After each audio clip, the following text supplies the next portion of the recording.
ವಿಜ್ಞಾನ ವಿಶ್ವವಿದ್ಯಾಲಯದಲ್ಲಿ ತಮಗೆಲ್ಲ ಗೊತ್ತಿದ್ದ ಹಾಗೆ 3 ದಿನಗಳ ಇವತ್ತು ಸಸ್ಯ ಸಂತೆ ಸಾಗಿ ಬರ್ತಾ ಇದೆ. ನಾನು ಡಾಕ್ಟರ್ ವಸಂತ್ ಗಾಣಗೇರ್ ಅಂತೇಳಿ ಸಹ ಸಂಶೋಧನಾ ಹಾಗೂ ವಿಸ್ತರಣಾ ನಿರ್ದೇಶಕರು.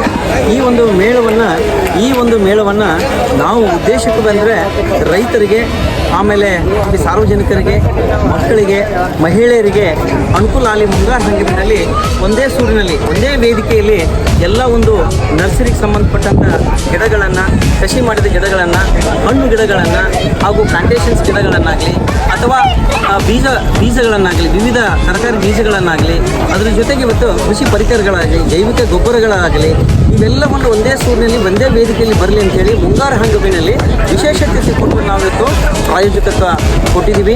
ಇದರ ಅಂಗವಾಗಿ ಇವತ್ತು ವಿಶೇಷವಾಗಿ ನೋಡ್ತಾ ಇದ್ದೀವಿ. ನಾವು ನಿರೀಕ್ಷೆ ಮೀರಿದಷ್ಟು ಇವತ್ತು ಜನ ಬರ್ತಾ ಇದ್ದಾರೆ. ಬಾಗಲಕೋಟೆಯಿಂದ ಅಷ್ಟೇ ಅಲ್ಲ, ಬೆಳಗಾವಿ, ಧಾರವಾಡದಿಂದ ಸಹಿತ ಇವತ್ತು ರೈತರು ಬಂದಿದ್ದಾರೆ, ರೈತ ಮಹಿಳೆಯರು ಆಗಮಿಸಿದ್ದಾರೆ. ಬಹಳಷ್ಟು ಜನ ಇವತ್ತು ನನ್ನದೇ ಒಂದು ಉದಾಹರಣೆ ಹೇಳಬೇಕಪ್ಪ ಅಂತಂದರೆ, ಇವತ್ತು ಮೇಳದಲ್ಲಿ ನಮ್ಮ ಒಂದು ವಿಶ್ವವಿದ್ಯಾಲಯ ಇರ್ತಕ್ಕಂಥ ನರ್ಸರಿಯಲ್ಲಿ ವಿವಿಧ ಸಸ್ಯಗಳನ್ನು, ಅಲಂಕಾರಿಕ ಸಸ್ಯಗಳನ್ನು, ಪ್ಲಾಂಟೇಷನ್ ಸಸ್ಯಗಳನ್ನು, ಔಷಧಿ ಸಸ್ಯಗಳನ್ನು ಮತ್ತು ಸುಗಂಧದ್ರವ್ಯ ಸಸ್ಯಗಳು 4ರಿಂದ 5 ಲಕ್ಷಕ್ಕೆ ನಿನ್ನೆ ಮಾರಾಟವಾಗಿವೆ. ಅಂದರೆ ಸಿಂಗಲ್ ವಿಂಡೋ ಸಿಸ್ಟಮ್ನಲ್ಲಿ. ಇದು ಸ್ವಲ್ಪ ಜನರಲಿಂದ ಏನಪ್ಪ ಅಂದರೆ, ಇವತ್ತು ತೋಟಗಾರಿಕೆ ಬೆಳೆಗಳಿಗೆ ರೈತರು ಮತ್ತು ಬೇರೆ ಬೇರೆ ಜನ ಸಹಿತ ಆಸಕ್ತಿ ವಹಿಸ್ತಾ ಇದ್ದಾರೆ. ಇದು ತುಂಬ ಲಾಭದಾಯಕ ಒಂದು ತೋಟಗಾರಿಕಾ ಬೆಳೆಗಳಂತ ಹೇಳ್ಬೋದು. ಈ ನಿಟ್ಟಿನಲ್ಲಿ ವಿಶ್ವವಿದ್ಯಾಲಯ ಹಿಂಗಾರು ಹಂಗಾಮಿನಲ್ಲಿ ಒಂದು ತೋಟಗಾರಿಕಾ ಮೇಳವನ್ನು ಮಾಡುತ್ತೆ. ಮುಂಗಾರು ಹಂಗಾಮಿನಲ್ಲಿ ಒಂದು ದೂರದೃಷ್ಟಿ ಇಟ್ಕೊಂಡು ಗೌರವಾನ್ವಿತ ಕುಲಪತಿಗಳಂತ ಡಾಕ್ಟರ್ ವಿಷ್ಣುವರ್ಧನ್ ಸರ್ ಅವರು ಇದೊಂದು ಸಣ್ಣ ಸಸ್ಯ ಸಂತೆ ಆಗಬೇಕಂತೇಳಿ ಅಪೇಕ್ಷೆ ಇತ್ತು.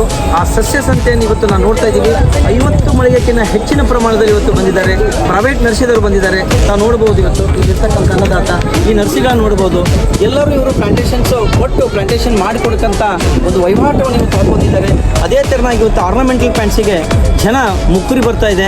ಅಂದರೆ ಇನ್ನು ತೋಟಗಾರಿಕಾ ಬೆಳೆಗಳಿಗೆ ನಮ್ಮ ಜಿಲ್ಲೆಯಲ್ಲಿ ಮತ್ತು ಕರ್ನಾಟಕದಲ್ಲಿ ಬಹಳಷ್ಟು ಮುಕ್ತವಾದ ಅವಕಾಶ ಅಂತ ಹೇಳಲಿಕ್ಕೆ ಸಂತೋಷ ಅನಿಸುತ್ತೆ.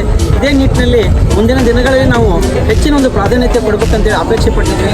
ರೈತ ಬಾಂಧವರಿಗೆ ವಿನಂತಿ, ಇದು ತೋಟಗಾರಿಕಾ ವಿಶ್ವವಿದ್ಯಾಲಯ ಇರೋದು ನಿಮ್ಮ ವಿಶ್ವವಿದ್ಯಾಲಯ, ಇದರ ಲಾಭವನ್ನು ಪಡಿಬೇಕು. ಹಾಗೆ ವಿಶೇಷವಾಗಿ ನಾನು ಹೇಳಬೇಕಪ್ಪ ಅಂತಂದರೆ, ಇವತ್ತು ಎಲ್ಲ ರೈತ ಬಾಂಧವರು, ಎಲ್ಲ ಸಾರ್ವಜನಿಕರು, ಎಲ್ಲ ಮಹಿಳೆಯರು, ಎಲ್ಲ ನನ್ನ ಸ್ಕೂಲಿನ ಮಕ್ಕಳು ಒಂದು ಸಸ್ಯ ಸಂತೆಗೆ ಬರಬೇಕು. ಸಸ್ಯಗಳ ಪರಿಚಯ ಆಗುತ್ತೆ. ಆಮೇಲೆ ತೋಟಗಾರಿಕೆ ವಿಷಯ ಇರ್ತಕ್ಕಂಥ ಅನೇಕ ಸಂಶೋಧನೆ ಬಗ್ಗೆ ತಿಳಿಕೆ ಬರುತ್ತೆ. ಆಮೇಲೆ ತಾವೇನಾದರೂ ನೂತನವಾಗಿ ತಂತ್ರಜ್ಞಾನ ಬಳಸ್ಕೋಬೇಕಂತ ಅಪೇಕ್ಷೆ ಪಟ್ಟದಲ್ಲಿ ವಿಜ್ಞಾನಿಗಳಿಂದ ಸಂವಾದ ಕಾರ್ಯಕ್ರಮ ಸಹಿತ ನಾವು ಏರ್ಪಡಿಸಿದ್ವಿ.